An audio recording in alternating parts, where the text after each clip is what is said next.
Certains pouvoirs surnaturels permettent-ils de prédire l'avenir ou d'influencer les événements? Ceux qui pratiquent le spiritisme, l'astrologie et le tarot pensent que oui.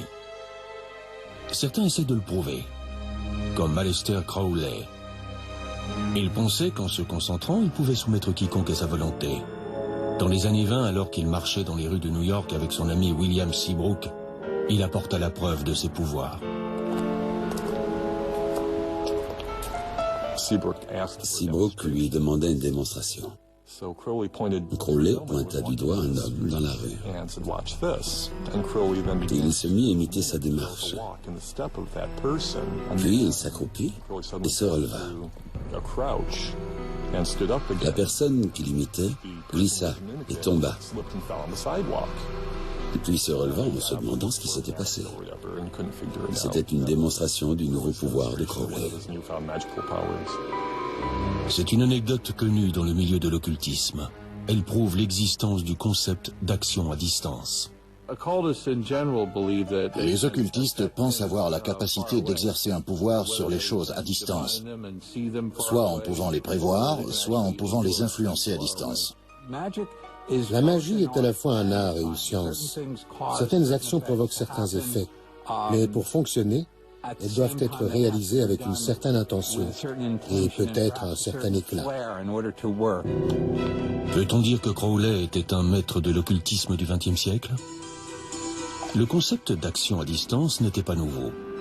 Les Égyptiens croyaient déjà que les incantations pouvaient soigner les maladies et favoriser les bonnes récoltes. Certains faits qui semblent surnaturels trouvent souvent une explication. Isaac Newton croyait qu'une force invisible appelée gravité maintenait les planètes en orbite autour du Soleil par une action à distance. Newton n'osait pas partager sa découverte, car il craignait qu'on ne l'assimile à de la magie. Aujourd'hui, la science critique les idées liées à la magie, à la spiritualité et à la religion.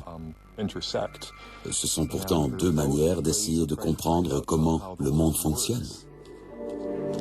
Occulte signifie secret ou caché. Les premiers maîtres avaient le statut de magiciens. Mais c'étaient aussi des scientifiques. Leurs découvertes dans les arts occultes que sont l'astrologie et l'alchimie ont donné naissance aux disciplines scientifiques modernes. À l'époque de nos ancêtres, la science n'existait pas. Les magiciens, les alchimistes, les premiers mathématiciens s'intéressaient à la science, mais aussi à la littérature, la philosophie, la cosmologie et la religion. On ne différenciait pas les disciplines. Depuis la naissance de la science moderne, la science et l'occultisme ont pris des chemins différents.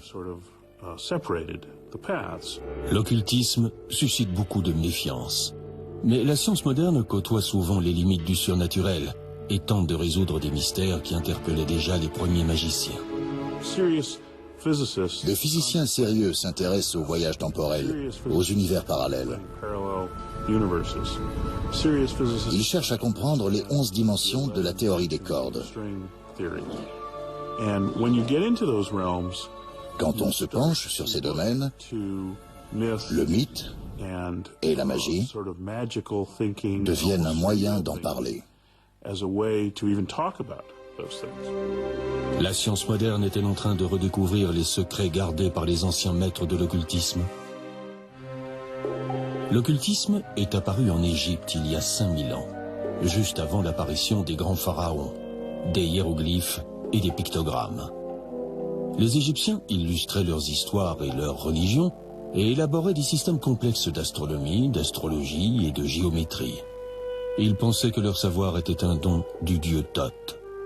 Thoth, Tahuti, était le dieu égyptien de la magie, mais c'était également le dieu de l'écriture, de l'astronomie, des mathématiques et de la science. Il inventait le langage et l'écriture. Seuls les prêtres ayant reçu une formation spéciale étaient autorisés à avoir accès au savoir sacré de Thoth. Imhotep, qui a construit la première pyramide, faisait partie des élus. Thoth nous a fait don de l'écriture, des chiffres et de l'art du développement personnel par le travail de la conscience.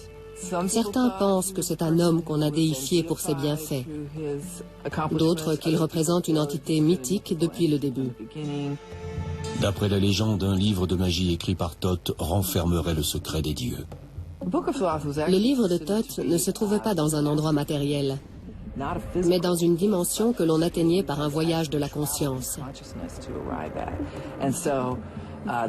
C'est probablement un des premiers exemples de channeling, où on entre dans un certain état d'esprit,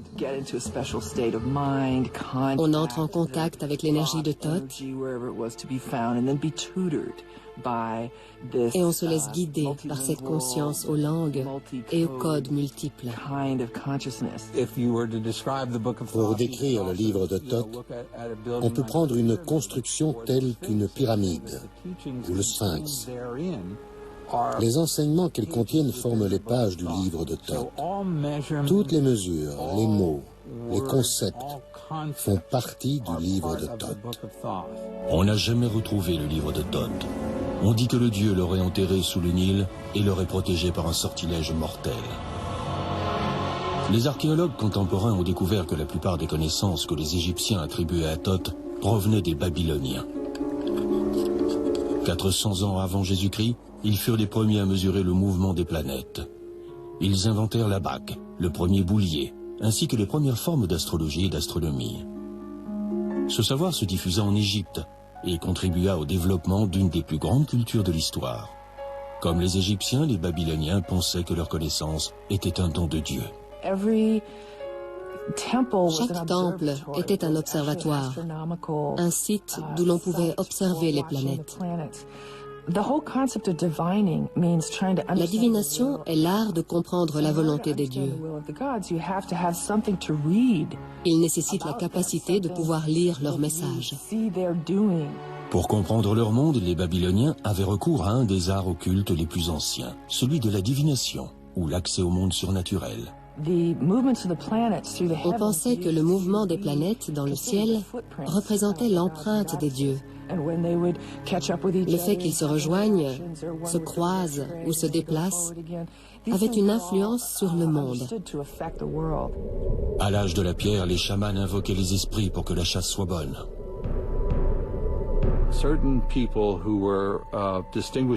Du temps de nos ancêtres, certains se distinguaient des autres par leurs expériences mystiques. Ils étaient les prêtres du clan. Ils communiquaient avec les dieux et les esprits, ou provoquaient l'arrivée de certains événements. En Égypte, la divination prit la forme d'un système sophistiqué de rituels et de cérémonies, destiné à établir un contact avec les dieux qui régnaient sur le monde. Ils essayaient d'influencer leur succès en affaires ou la qualité des récoltes grâce à des rituels, des incantations et des symboles. Le pharaon était le chef religieux. C'est probablement lui qui dirigeait les pratiques religieuses et magiques. Ce qu'on appelle la magie cérémonielle, c'est-à-dire l'ensorcellement, les paroles magiques, les incantations, nous a été légué par les Égyptiens. Lorsque les commerçants du pharaon propagèrent leur savoir dans tout le bassin méditerranéen, la magie devint un art concret. Ils élaborèrent un alphabet qui représentait les sons, les chiffres, les signes astrologiques, les planètes et les signes du ciel. Cet alphabet permettait d'épeler les mots sacrés, de compter, calculer et faire de l'astronomie. Petit à petit, on oublia l'origine sacrée de ces disciplines. En 1212 avant Jésus-Christ, Ramsès II, le dernier grand pharaon d'Égypte, mourut. La terre du Nil fut conquise par l'armée des envahisseurs. Les secrets occultes se perdirent, mais pas à jamais. Après le déclin de l'extraordinaire culture égyptienne, une autre civilisation vit le jour en 600 avant Jésus-Christ, la Grèce. C'est à cette époque que naquit Pythagore, un des plus grands esprits de l'histoire. Notre alphabet, les bâtiments qui nous entourent et même la musique que nous écoutons portent en eux l'influence de ce brillant philosophe. Dans sa quête de sagesse, Pythagore voyagea à la recherche de savoirs occultes perdus, qu'il trouva dans les écoles des mystères de différentes cultures.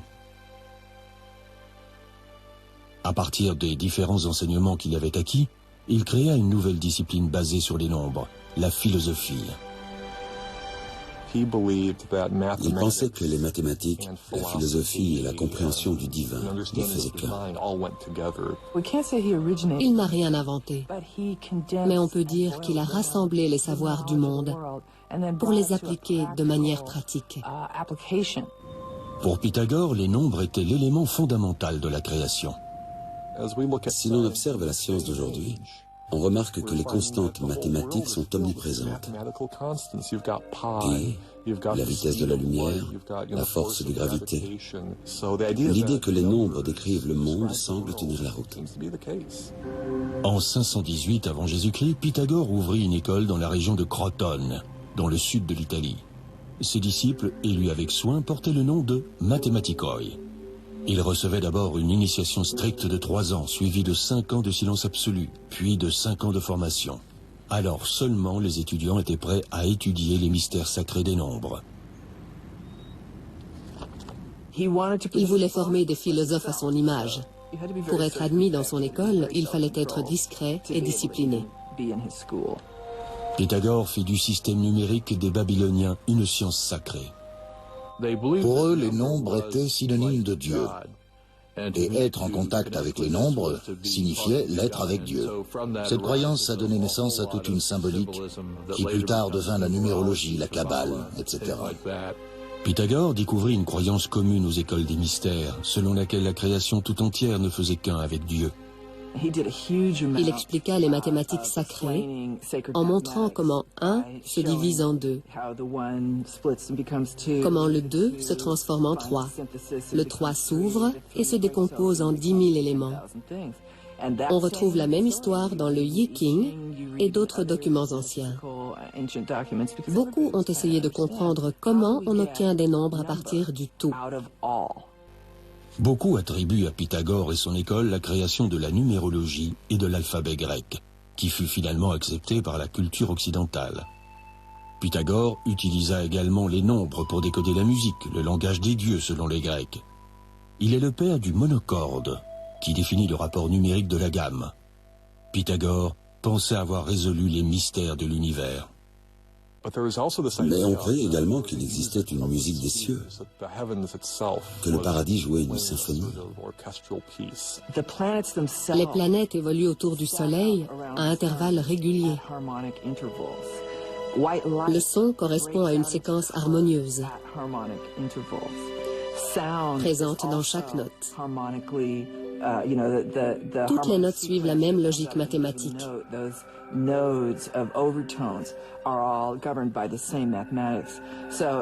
C'est Pythagore qui élabora la mathématique harmonique pour l'Occident. Hélas, l'exclusivité de l'école de Pythagore causa sa perte. En 508 avant Jésus-Christ, l'école fut incendiée. On attaqua ces écoles, qui furent détruites. Certains disciples furent tués. Pythagore lui-même s'enfuit dans la campagne et mourut. On ignore ce qu'il s'est passé. Certains disent qu'il s'est suicidé, mais sa mort reste un mystère. On fit disparaître la société. Mais la philosophie de Pythagore inspira les générations suivantes. Aristote en fit une science. Cependant, l'arrivée du christianisme jeta un voile sur la science et l'occultisme pendant 1000 ans. Pendant les 15 premières années du christianisme, les connaissances occultes furent bannies. Quand la religion judéo-chrétienne s'imposa en Occident, la magie fut proscrite. Elle devint un sujet tabou. Les prêtres étaient l'intermédiaire entre le peuple et Dieu. Ils jouissaient également d'une grande influence politique. L'Église établit une hiérarchie. Elle avait imposé l'idée que le pape détenait la parole de Dieu et qu'il la transmettait au peuple. L'Église s'allia également à certains monarques. L'Église conservait un accès exclusif à l'autorité divine. Comme dans tous les cercles fermés, si tout le monde pouvait les imiter, ils ne pouvaient plus se prétendre exceptionnels. Pendant des siècles, l'Europe occidentale vécut sous le contrôle de l'Église. Au Moyen Âge, La magie était considérée comme un acte de rébellion antichrétien et contre l'autorité. L'Église condamna les occultistes, car elle considérait qu'un simple individu ne pouvait pas accéder directement à Dieu. Ils critiquèrent la hiérarchie de l'Église, le clergé et l'Église en tant que lieu de culte. Ils déclarèrent « Vous n'avez pas besoin de cela, vous devez découvrir l'étincelle divine en vous. »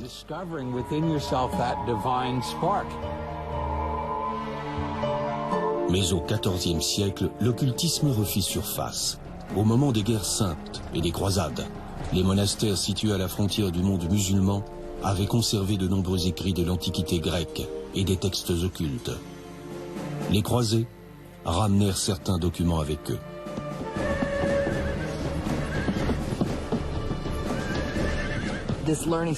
Ce savoir se dévoila petit à petit. On retrouva différents éléments dans les monastères, des écrits, des textes. La rumeur circulait qu'un plus grand savoir avait existé dans le passé.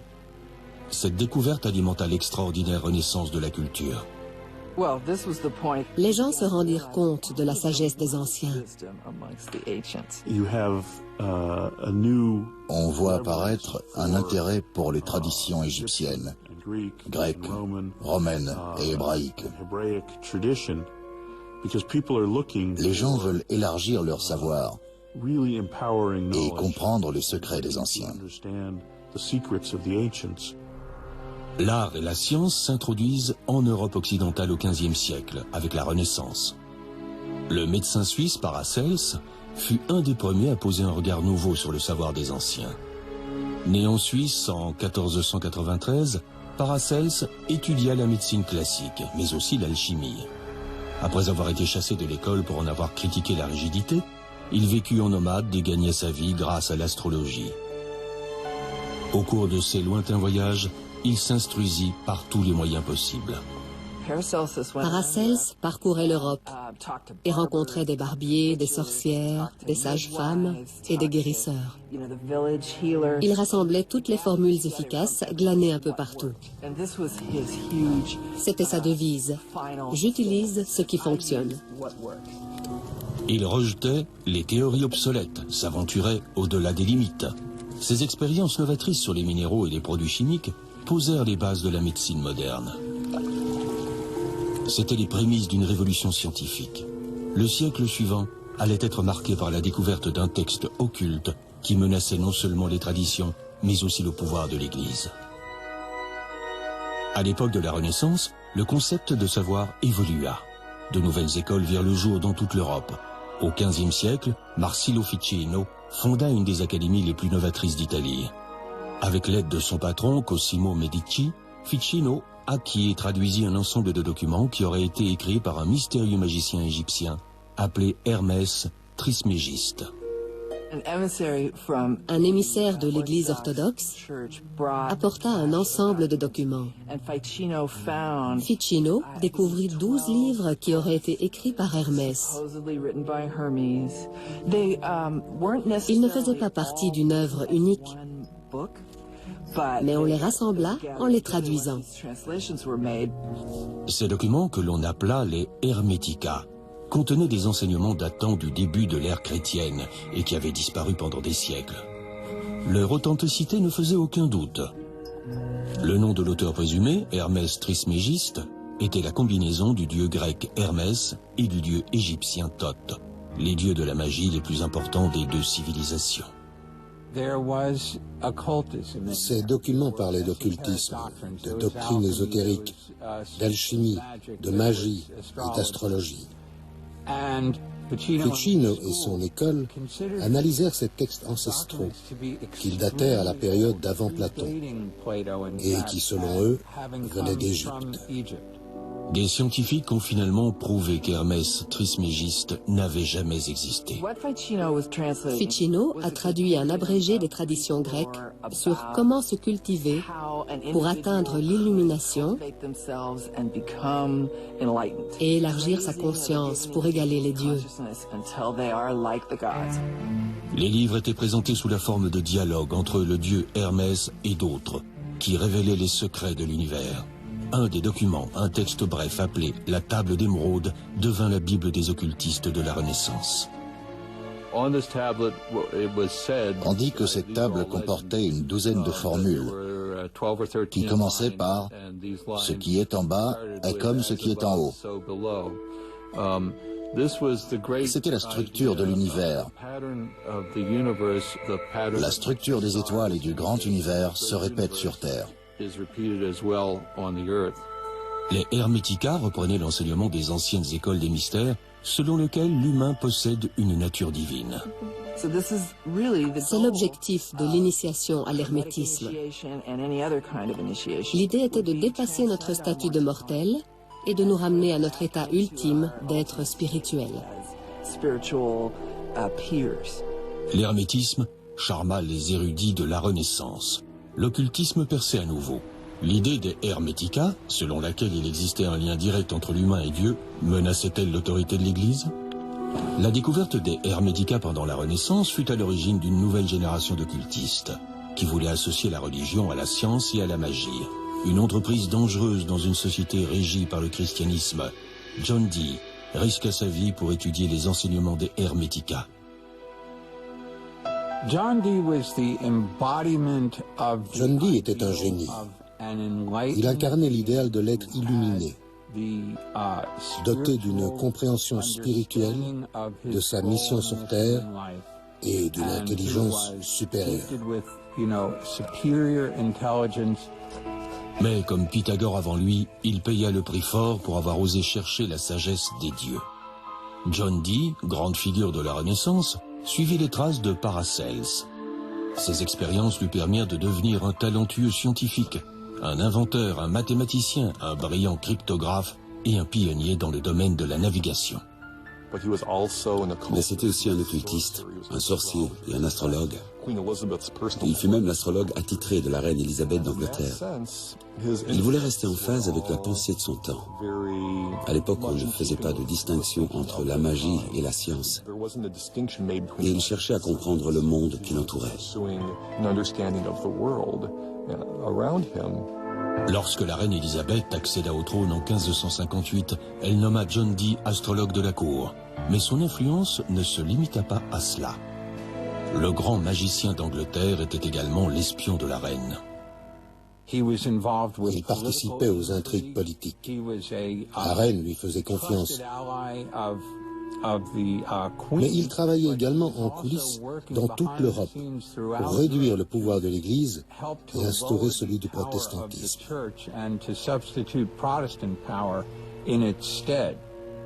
Sous l'influence de Dee, la reine Élisabeth reconnut officiellement la science occulte la plus importante de la Renaissance, l'alchimie.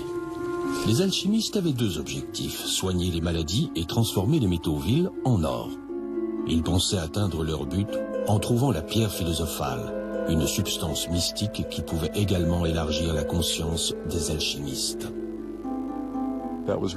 Il s'agissait d'une approche visant à comprendre le fonctionnement du monde physique.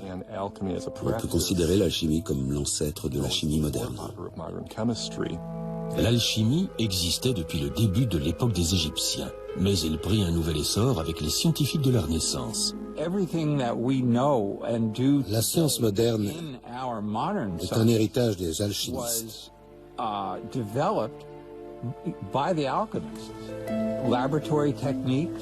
Ils travaillaient déjà en laboratoire et ils nous ont légué l'observation des résultats et la méthode scientifique. Les alchimistes étaient à la pointe de la science.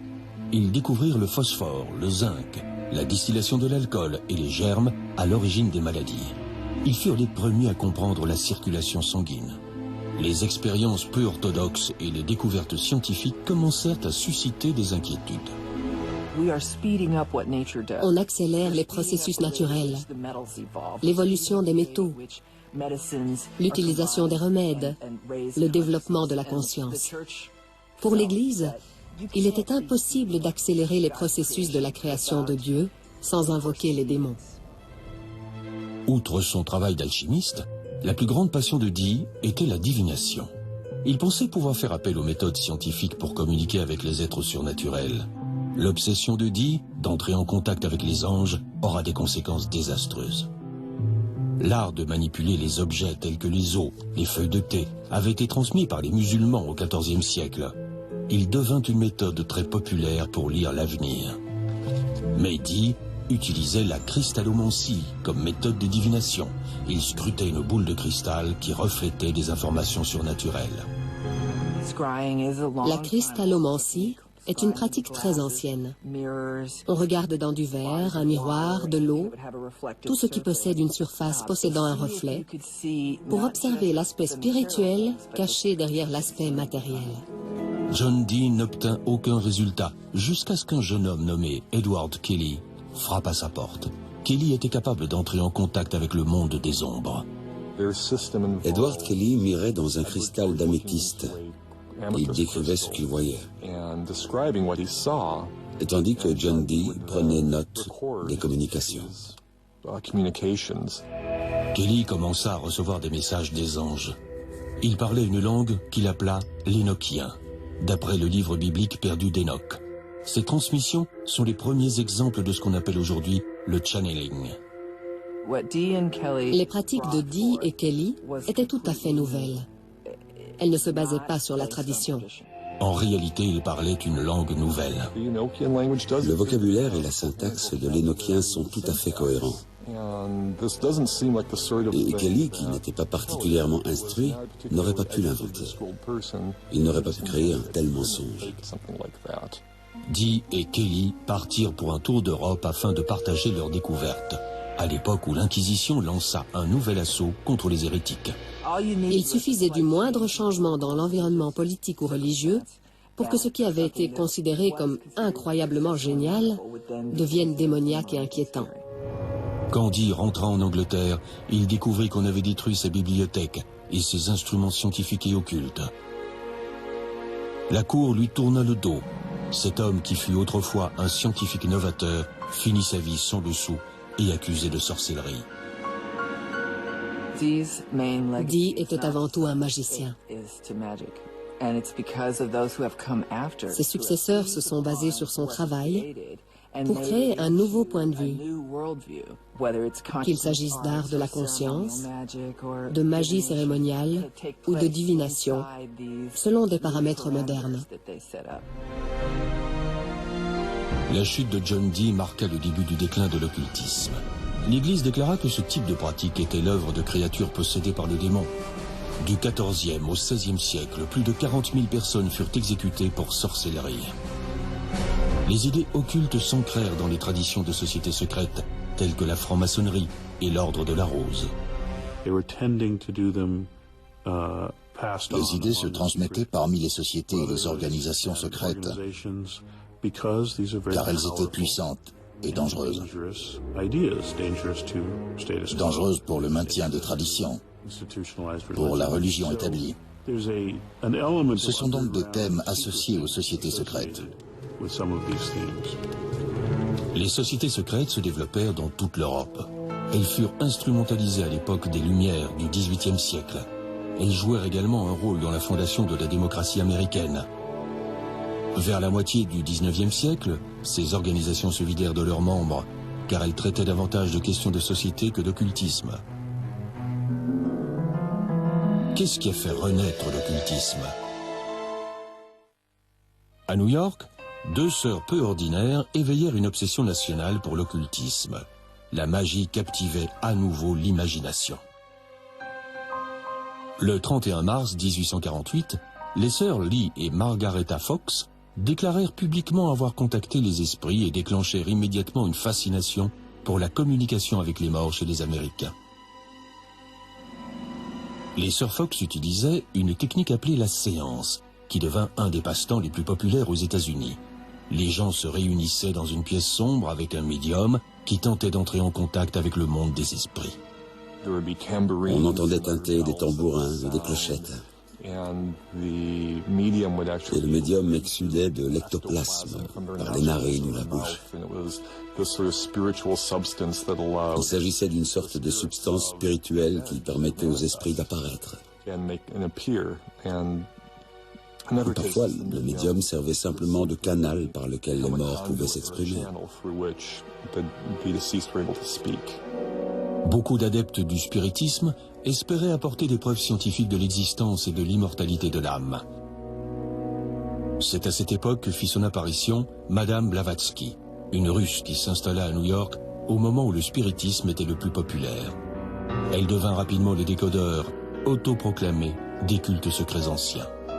Elle avait grandi dans une splendide bibliothèque ésotérique que son père avait constituée. Elle pouvait établir les liens entre différentes cultures, paradigmes ésotériques et enseignements spirituels.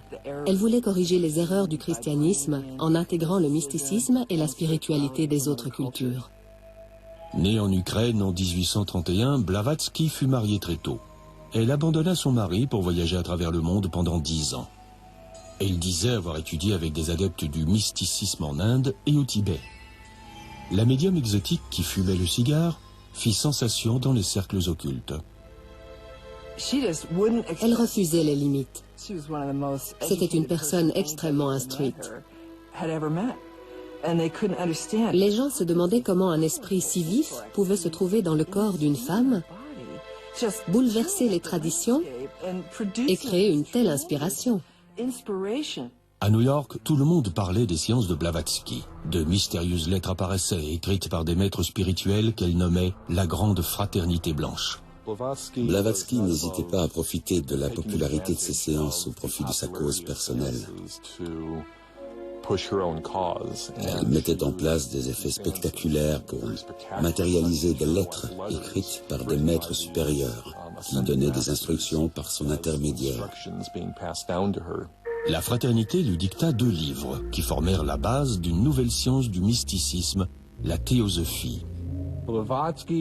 Blavatsky a écrit 2 œuvres principales colossales, Isis révélée et la doctrine secrète. Il s'agissait des enseignements secrets de cette fraternité orientale, l'initiation des écoles des mystères. Elle modifia complètement le paysage spirituel de la civilisation occidentale en introduisant ces concepts.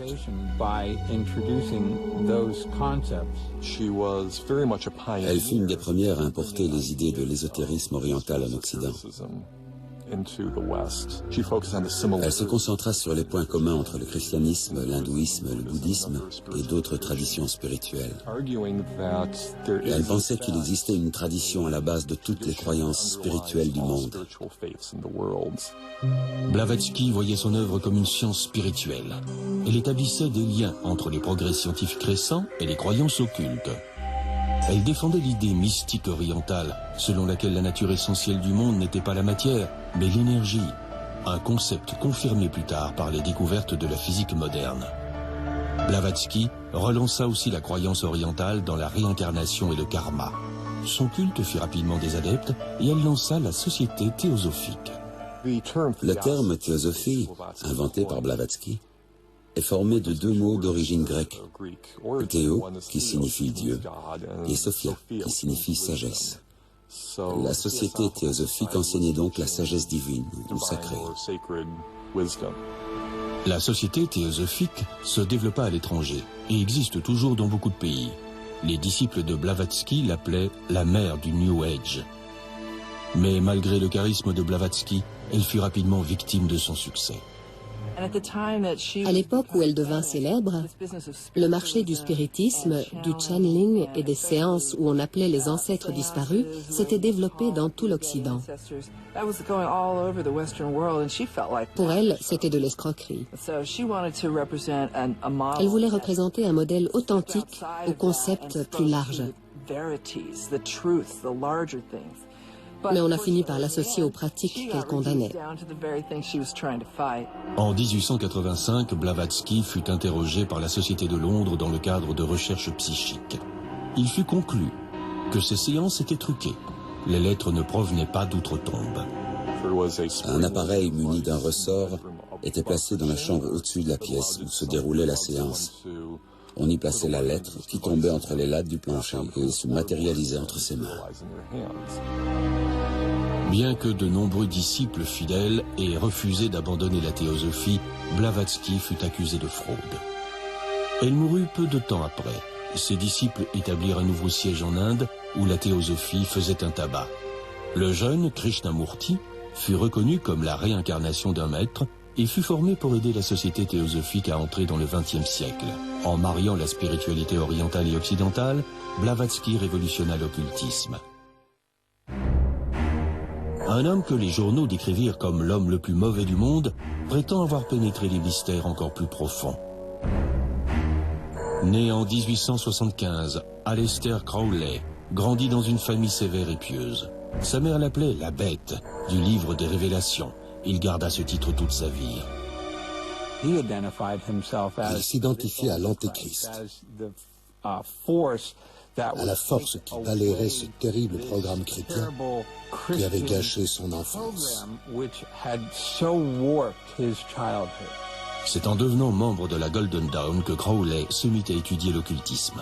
Le Golden Dawn était un ordre hermétique, la société secrète par excellence de l'époque victorienne en Angleterre.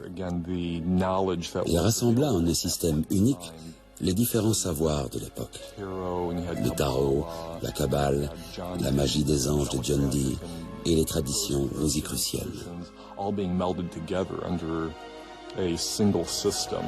Le Golden Dawn attirait de nombreux intellectuels londoniens. Crowley finit quant à lui par quitter le groupe.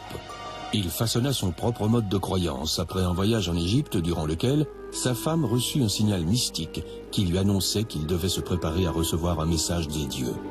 Il tint compte de l'appel et se mit spontanément à écrire un livre qu'il appela le livre de la loi. Le livre présente une nouvelle loi pour l'homme. Il nous dit que nous sommes une entité spirituelle, forte et illuminée, et que nous sommes l'égal des dieux. Le livre de la loi était une nouvelle synthèse de la spiritualité occidentale et orientale. Crowley nomma ce nouveau système Téléma. Il comprenait des principes de magie qu'il disait avoir appris de l'Égypte ancienne et d'autres sources occultes. Il s'auto-proclama maître de l'action à distance, qui consiste à se concentrer sur le pouvoir de sa volonté pour obtenir l'effet désiré. Aleister Crowley définissait la magie comme l'art et la science de provoquer des changements selon sa propre volonté. En d'autres termes, le magicien a le pouvoir de faire s'accomplir ce qu'il souhaite.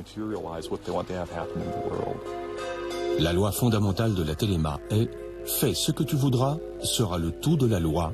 L'amour est la loi, l'amour sous la volonté. » Pour certains, cela signifiait poursuivre une voie supérieure, mais pour d'autres, la loi excusait toutes sortes de comportements déviants. Certaines critiques déclarèrent que Crowley lui-même en faisait les pires usages. Crowley considérait le sexe comme un chemin spirituel. Il réduisit de nombreux enseignements symboliques à leur essence, c'est-à-dire à la dualité entre l'homme et la femme. Il fit de nombreuses expériences dans ce domaine pour comprendre les mystères renfermés par l'acte sexuel. Crowley lança sa propre société secrète, l'Ordo Templi Orientis, et écrivit de nombreux livres sur la méditation et les cérémonies magiques. Il réinterpréta également le tarot pour le XXe siècle. Le tarot est une représentation des enseignements occultes. Cette méthode sollicite les niveaux archétypaux qui sont en nous, les niveaux spirituels. Et on entre dans un état méditatif dans lequel on accroît l'intuition. Parfois, on observe certains modèles se développer parce qu'on est dans l'état d'esprit adéquat. Le tarot fut rendu populaire par les nobles italiens qui jouaient aux cartes au XIVe siècle. Mais certains disent qu'il date de l'Égypte ancienne. Le jeu acquit une dimension occulte au fil du temps. Crowley créa son propre jeu de cartes qu'il appela le livre de Thoth, inspiré de la magie égyptienne qu'il avait étudiée. Aujourd'hui devenu un outil de divination populaire, le tarot révèle des informations sur celui qui le questionne et dévoile son futur. Tout ce qui est relié à un moment dans le temps est connecté. Si deux personnes se rassemblent autour d'une question et qu'elles manipulent un oracle comme celui-ci, si la manipulation a pour but de servir le besoin et le sentiment, alors un miroir de l'énergie produite entre ces deux personnes apparaît. Les écrits de Crowley, tout comme ceux de Madame Blavatsky, étaient précurseurs de nombreuses idées du New Age. Mais malgré son étude sérieuse de l'occultisme, Crowley finit par choquer par sa consommation de drogue et ses comportements sexuels décadents. Lorsqu'Hitler monta au pouvoir en 1930, la réputation de Crowley fut fortement ternie. Il fit de la propagande pro-nazie et fut rejeté par la société. Après la Seconde Guerre mondiale, on a raconté qu'Hitler avait utilisé les écrits de Crowley et Madame Blavatsky pour élaborer sa théorie d'une race supérieure. On ne dispose pas de preuves que Hitler ait lu l'œuvre d'Aleister Crowley. On est par contre certain que Hitler et les membres de son régime étaient très intéressés par l'occultisme et qu'ils adoptèrent le symbolisme de l'occultisme. Malade et accro à l'opium, Crowley passa la fin de ses jours dans une pension et mourut en 1947. Comme d'autres occultistes avant lui, Crowley finit par être condamné par la société pour avoir tenté d'étudier les secrets des dieux. On a vu plusieurs grands penseurs finir persécutés pour leurs croyances. Et je pense que ce sont des visionnaires qui viennent ébranler nos conceptions. Ils dérangent. Et c'est justement cet inconfort et cette peur qui poussent les gouvernements et les institutions à museler ceux qui s'expriment ainsi.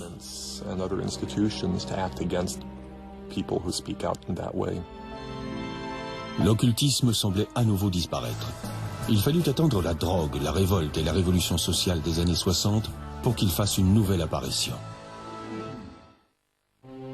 Tandis que l'occultisme se fit discret pendant une grande partie du XXe siècle, il refit surface avec le mouvement hippie dans les années 60.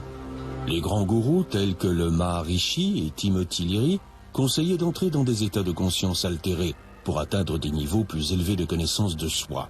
L'individualisme devint l'objectif de millions de jeunes qui rejetèrent la religion traditionnelle pour trouver leur chemin personnel vers Dieu. Dans les années 80, les idées du New Age étaient très répandues. Les écrits de Madame Blavatsky servirent de base pour réinterpréter l'occultisme et la réputation d'Aleister Crowley retrouva de son prestige. On observe un grand regain d'intérêt pour l'occultisme. Crowley devient une icône de la culture pop. Il figure sur la pochette de l'album Sgt. Pepper's The Beatles. Jimmy Page et David Bowie lui portent un grand intérêt.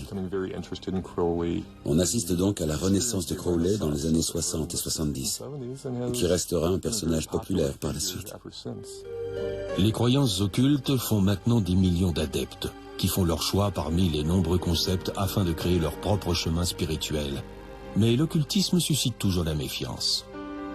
De nombreux adeptes de l'occultisme le décrivent comme une quête mystique moderne.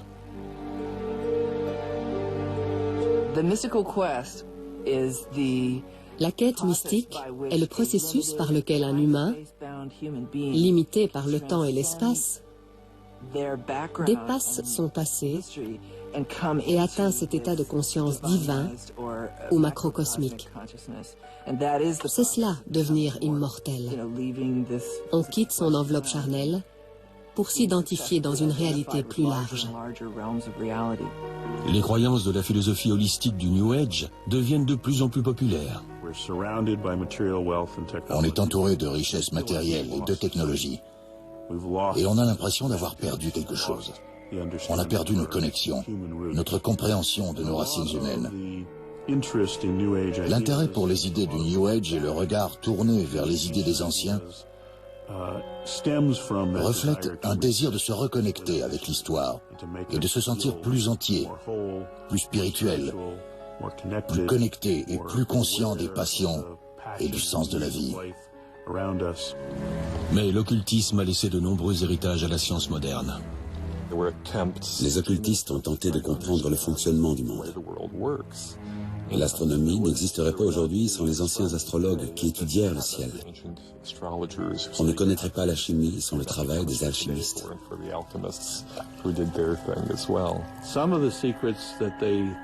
Un des domaines secrets sur lesquels ils travaillaient était la vie éternelle. Pouvoir être épargné par la maladie. Il y avait aussi la transformation de la matière en or, mais aussi celle de l'humain en un dieu.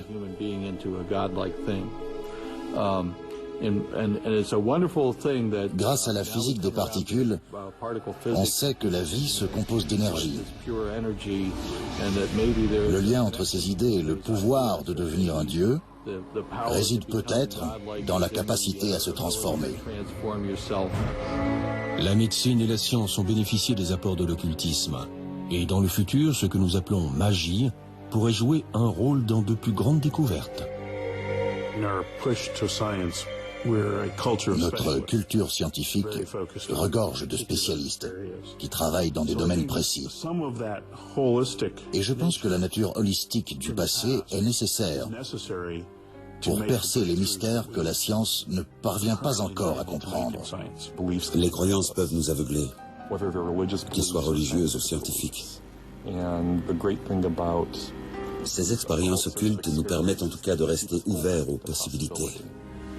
Malgré les progrès de la science, le monde moderne regorge toujours de mystères qui ne seront peut-être jamais résolus.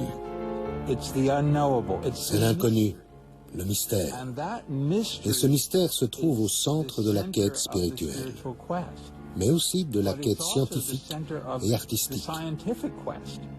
C'est pour cela que nous sommes sur Terre, pour percer ce mystère. Comme les premiers occultistes, les scientifiques modernes continueront à chercher des moyens de percer les mystères de notre monde et les forces qui l'ont créé.